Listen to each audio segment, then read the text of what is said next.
President Museveni, welcome to the program. Thank you. Thank you, Christiane. Okay, listen, I want to start by asking you, 80% of your country is under 35 years old. They weren't even born when you first came into office. And they really seem to want to change. They want jobs. Why do you think you deserve another term?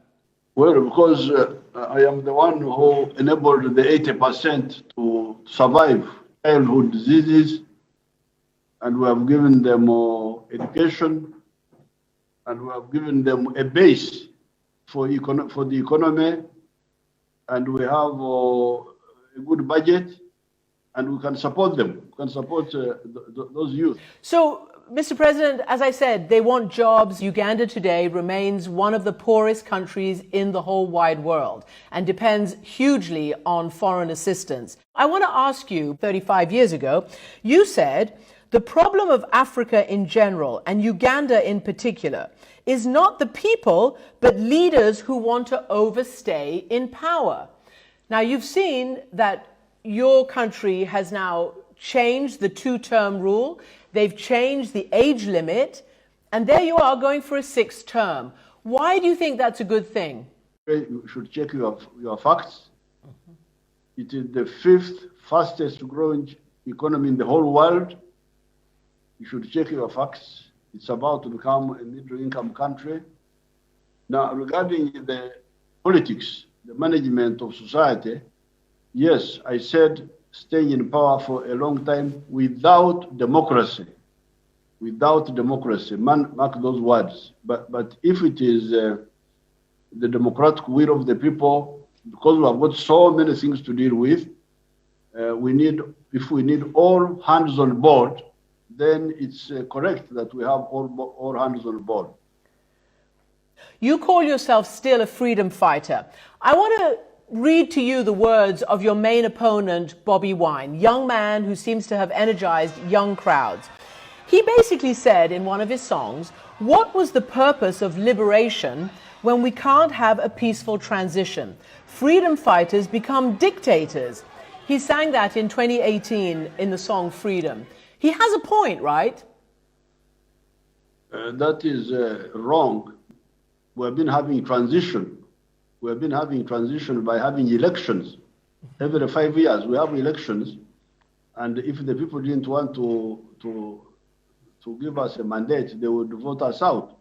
Well, we've seen it. We've interviewed Bobi Wine. It's all over the international press that he has been, attacked. A member of his team has been killed. He is not able to go to big rallies. He's been jailed. How is that fair in terms of a level playing field for contesting the elections? Well, first of all, we have saved our people from dying in big numbers from corona. Have you heard of corona?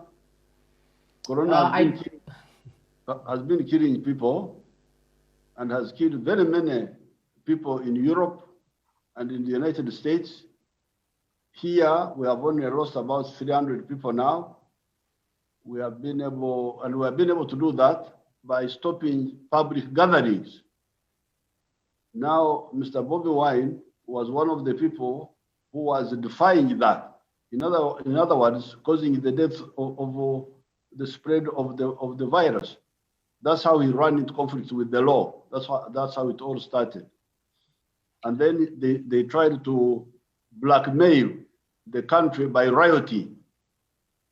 You have seen what rioting is in Washington. It was not a good idea. Those rioters who attacked the Parliament building in Washington.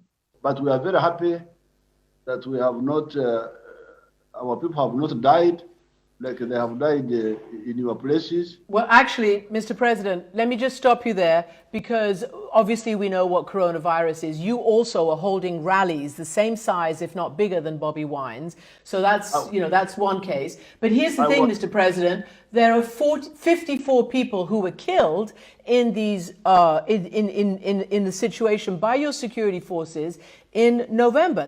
Why does he have to campaign in a flak jacket? Why do 54 people have to die? The 32 of the 54 were rioters attacking security forces. that's how they died. It was. I hear you now in the U.S. talking of insurrection, and you are saying insurrection is a bad idea. This was a form of insurrection, and that's how they were suppressed by when they were attacking security forces. There are others, 22, who died through circumstances which we are still investigating. The UN says we're gravely concerned by the election-related violence, the excessive use of force by security personnel, as well as the increasing crackdown on peaceful protesters, political and civil society leaders, and human rights defenders. So the UN, that's the UN saying that it's the security forces, and your own security force, I mean, to be honest with you, really shocked me recently, because he said that we are proud of cracking down on reporters. He said, we beat reporters for their own good. I don't understand why you keep putting the blame on them when your security forces are doing this. And what's the point of it? I don't understand.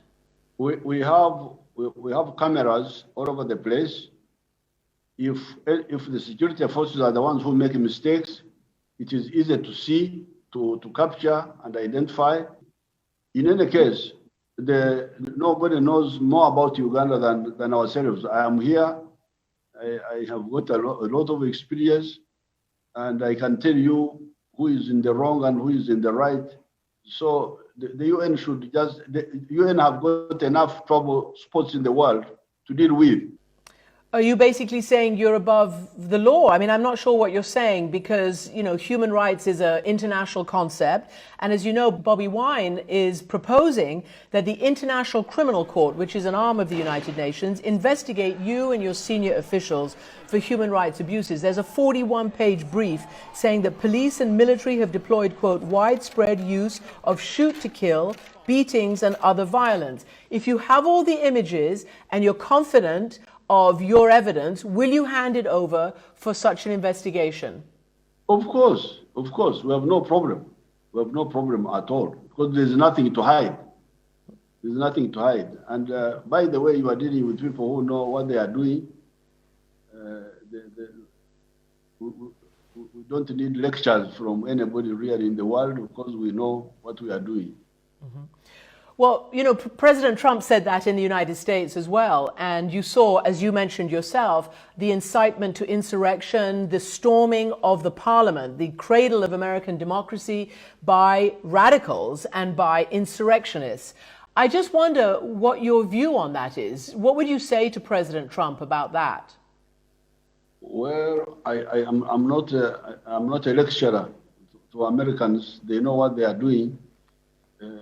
But insurrection is insurrection, whether it is in the US or in Africa. You should regard any extra constitutional actions as illegal and treasonable. Mm-hmm. But I don't want to lecture Americans. They know what they are doing.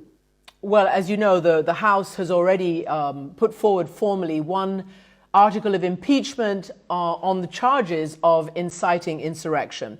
So I want to ask you then, if you should lose a fair election, will you accept the result? If I lost a fair election, I would accept the results, of course, because Uganda is not my house. I have got my house. I will go to my house and to do my own things. If the people of Uganda don't want me to help them with their issues, I go and deal with my personal issues very happily. I do need to ask you a final question, and that is your constant haranguing and harassment of the gay community in Uganda. The head of the gay rights groups there says it's actually a really scary and rough time. LGBT people are fearful to even vote, as there is a risk that they will be targeted at the polling stations due to all the hate speeches. What are you afraid of? Why does this group, over the years, why is it so utterly oppressed and harassed? Who is haranguing the homosexuals? Who has harangued them? You and your government, your churches talk about them. You know, maybe security people, but people in the streets as well. There is a climate of impunity in Uganda for anti-gay opposition and harassment and oppression. Why? Why in 2021 is that the case? Now we have a problem of social imperialism from some parts of the world towards Africa. Homosexuals are not new to Africa. They have been here. We know them, but we have got a different view of them. We think they are deviants. They are people who are deviated from the normal. They are not killed, they are not harangued, they are not persecuted, but we don't promote them. We don't promote them. We don't promote and flaunt homosexuality as if it is an alternative way of life. But we don't agree with the Western way of promoting homosexuality as if it is an alternative way of life. Well, as you know, they have been targeted, and that's why there is a worry, including by human rights groups. But I want to ask you this. You know, I can see, just like I can see in the United States, when you whip people up with misinformation, disinformation, sometimes lies about people, you can get a frenzy and a mob and a fear and people who don't know where the truth is. And I know that in parts of Africa, homosexuals are promoted by the church, by others, as deviants, as you're saying, as pedophiles. And it's just not true. And I wonder whether you think that you're a Christian, your wife is a Christian, whether you think that's charitable, and whether you think that perhaps you can actually move forward with a different view to that segment of your population. Because as you say, they are Ugandans, they're there to stay. It's not fair. No, the prevalent opinion among our population now is that the homosexuals are a departure from normal. If our opinion changes in future, let it change organically, but not imposed on us by other people. But nobody's imposing on you, Mr. President. It's not like the international community is telling you anything in this regard about promotion or anything. It's just about human rights. Mr. President, thanks for joining us from Kampala. Thank you very much.